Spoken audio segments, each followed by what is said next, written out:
সম্মানিত আশিকের রাসূলরা, হজের মধ্যে গিয়ে মহামানবদের অনুকরণ করার শিক্ষাই হজে দেয়। হজ ধনীদের উপরে ফরজ। ধনীরা যেন হজে গিয়ে আল্লাহর প্রেরিত মহামানবদের অনুসরণের ট্রেনিং বা শিক্ষা নিয়ে আসে, উহাই দেওয়া হয়। কেন মহামানবদের অনুসরণ? কেন? হাদিস শরীফে বর্ণিত হয়েছে, আল মুমিনু আকরামা উম্মাতুন মিনাল কাবাতি, মুমিন ব্যক্তিগণ কাবা ঘরের চেয়ে অধিকতর সম্মানিত। বিশ্বাস হয় আপনাদের? কথাটা কিন্তু হাদিস। অন্য হাদিস আছে, কুলুবুল মুমিনিনা আরশুল্লাহ, মুমিনের দিল আল্লাহর আরশ। বিশ্বাস হয়? মুমিনের দিলে আল্লাহ থাকেন।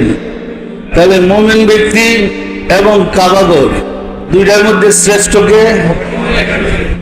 মুমিনের দাম বেশি না কাবাঘরের দাম বেশি?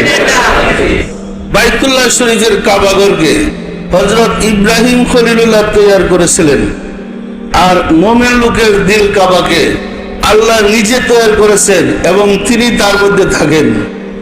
যে ঘরে আল্লাহ থাকে এই ঘরের দাম বেশি না যে ঘরে ইব্রাহিম আলাইহিস সালাম থাকে সেই ঘরের দাম বেশি? পরিষ্কার না? পরিষ্কার না?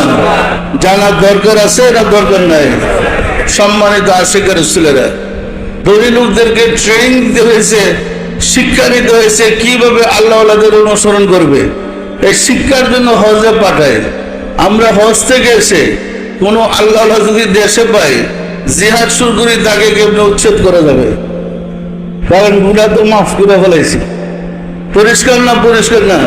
বড় উল্টা ফতোয়া দেওয়া হয়, এই বলি আল্লাহ হজে যায় না কেন? কেন হজে যায় না? হজ করে না কেন? দেখেন অবস্থাটা কি।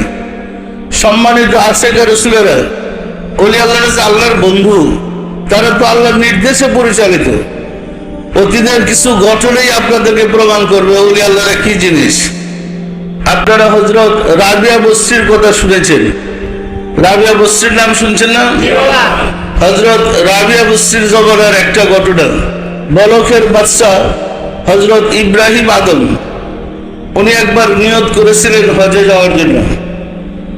তো উনি চেয়েছিলেন খুব কষ্ট করে হজ করব, যেন হজটা তার কবুল হয়। তো এক কদম হাঁটতেন, 2 রাকাত নফল নামাজ পড়তেন। আরেক কদম হাঁটতেন, 2 রাকাত নফল নামাজ পড়তেন। এইভাবে উনি 14 বছর পায়ে হাঁটে মক্কায় গিয়ে পৌঁছছেন হজ করার জন্য। হজের জায়গায় অর্থাৎ হেরেম শরীফে গিয়া দেখে ওইখানে কাবাঘর উপস্থিত নাই। তখন তো মাথায় বাড়ি, এত কষ্ট করে যে হজ করতে আসলাম, জিয়ারত করতে আসলাম, ওনার কাবাই নাই, কি ঘটেছে? তিনি সেজদায় পড়ে লুটায় পড়ে কাঁদতে শুরু করলো, দয়াময় কোন কীর্তি তুমি শুরু করলো? এত কষ্ট করে হজ করতে আসলাম, এখন কাবাঘর পাচ্ছি না, আমি কি বেয়াদবি করছি, আমাকে মাফ করো। তখন সেজদায় পড়ে উনাজারি করতেছিলেন, এলহাম হইল, হে ইব্রাহিম আদম, তুমি মাথা উঠাও, তুমি অপেক্ষা করো, কাবাঘর আসতেছে। কাবাঘর আমার বন্ধু রাবিয়া বসরিকে রিসেপশন করতে গিয়েছে। রাবিয়া বসরির সাথে সাথেই কাবাঘর আমার এসে পৌঁছবে, তুমি অপেক্ষা করো। কিছুক্ষণ অপেক্ষা করার পরে রাবিয়াও হাজির, কাবাঘরও হাজির। তিনি প্রশ্ন করলেন, হে রাবিয়া, তুমি কি গোলমাল বাজাই দিলে? আমি আজকে 14 বছর কষ্ট করে আসলাম জিয়ারত করতে, আমি কাবাঘরকে পাই না, আমি তো পাগল হয়ে গেছিলাম। রাবিয়া বলে, তুমি কার জিয়ারতের জন্য আসছো? যে কাবাঘরের জিয়ারতের জন্য। আর আমি তো আল্লাহর জিয়ারতের জন্য আসছি।